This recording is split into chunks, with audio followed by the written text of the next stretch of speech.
Le mot du jour, Compagnie, Nissim Sultan. comme un parfum de vérité. Technique ou distractive, il y a bien plus qu'une œuvre offerte par une compagnie. On peut citer au moins 3 exemples dans l'histoire et la tradition juive. Premier exemple dans l'étude. Un dicton talmudique sévère, Havruta o mituta, la compagnie ou la mort. On pense à Rabbi Yohanan devenu fou après la perte de son comparse, ex-gladiateur, Resh Lakish, maladroitement humilié. On comprend surtout que la vérité ne s'obtient pas seule et que s'en trouver irrémédiablement déconnecté par le déficit de compagnie, c'est perdre un sens de la vie.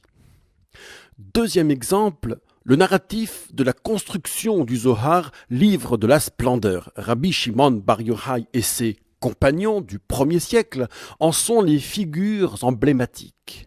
En matière de compagnie, le grand Bar Yochai aura mis le temps, c'est vrai. Sa première sortie après 12 ans de caverne sera un désastre. La Providence le fera se terrer dans son ascèse une année de mieux.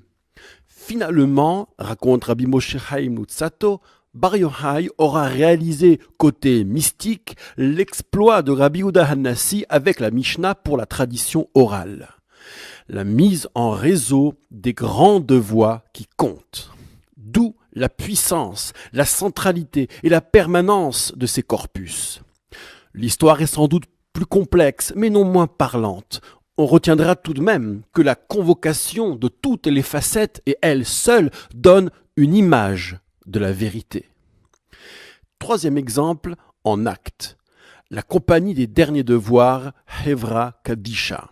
Toutes et tous, choisis pour leur abnégation et leur discrétion, dispensiateurs auprès des défunts et de leurs familles de la bonté, vérité, Chesed Shel Emet, sans retour matériel ni de notoriété.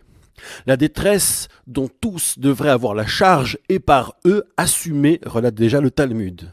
La codification du Maharal de Prague et d'autres au XVIe siècle feront de cette compagnie le point de mire par lequel on fait communauté.